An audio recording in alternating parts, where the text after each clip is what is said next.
नमस्कार, आप देख रहे हैं कृषि जागरण पावर्ड बाय स्टील इंडिया और मैं हूं आपके साथ पारुल यादव। आज हम बात करेंगे बिहार सरकार के 2025 के बजट के बारे में, जो 3 मार्च यानी कि आज बिहार के वित्त मंत्री सम्राट चौधरी ने विधानसभा में पेश किया है। इस बजट में किसानों, महिलाओं और स्वास्थ्य सेवाओं के लिए कई बड़ी घोषणाएं की गई हैं। तो चलिए जानते हैं इस बजट की खास बातों के बारे में।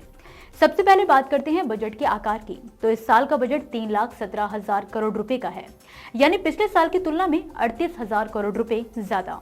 वित्त मंत्री सम्राट चौधरी ने कहा कि इस बजट में बिहार के निरंतर विकास को ध्यान में रखते हुए कई अहम कदम उठाए गए हैं। उन्होंने मुख्यमंत्री नीतीश कुमार और देश के प्रधानमंत्री नरेंद्र मोदी का धन्यवाद भी किया और कहा कि इस बजट में किसानों की आय बढ़ाने पर खास जोर दिया गया है। खासतौर पर किसानों के लिए एक बड़ा ऐलान किया गया। बिहार सरकार ने दलहन फसलों के उत्पादन को बढ़ावा देने के लिए अरहर और मूंग को न्यूनतम समर्थन मूल्य पर खरीदने का फैसला किया है। ये कदम किसानों को दलहन की खेती के लिए प्रेरित करेगा और उनकी आमदनी बढ़ाने में भी मददगार साबित होगा। साथ ही राज्य के 21 कृषि बाजारों के आधुनिकीकरण के लिए 1,289 करोड़ रुपए की योजना बनाई गई है। ये कदम किसानों को बेहतर मूल्य और सुविधाएं देने में मदद करेगा। इसके अलावा राज्य के सभी अनुमंडलों और प्रखंडों में कोल्ड स्टोरेज बनाने की योजना है, जिससे किसानों को अपनी उपज को सुरक्षित रखकर अच्छी कीमत मिल सके। वहीं सब्जी उत्पादकों के लिए बिहार में प्राथमिक सब्जी उत्पादक सहकारी समितियां यानी कि PVCS का गठन किया जाएगा। इसके जरिए किसानों को अपनी सब्जियों को उचित मूल्य पर बेचने की सुविधा मिलेगी। बिहार सरकार ने सुधा डेयरी मॉडल पर सब्जी विक्रय केंद्र खोलने की घोषणा की है।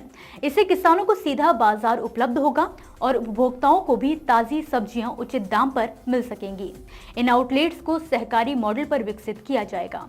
बिहार सरकार इस बजट में बिहार खाद्य प्रसंस्करण नीति 2025 भी लेकर आई है, जिसका मकसद राज्य के कृषि उत्पादों का सही तरीके से उपयोग करना है। इससे किसानों को अच्छे दाम मिलेंगे और रोजगार के भी नए अवसर पैदा होंगे।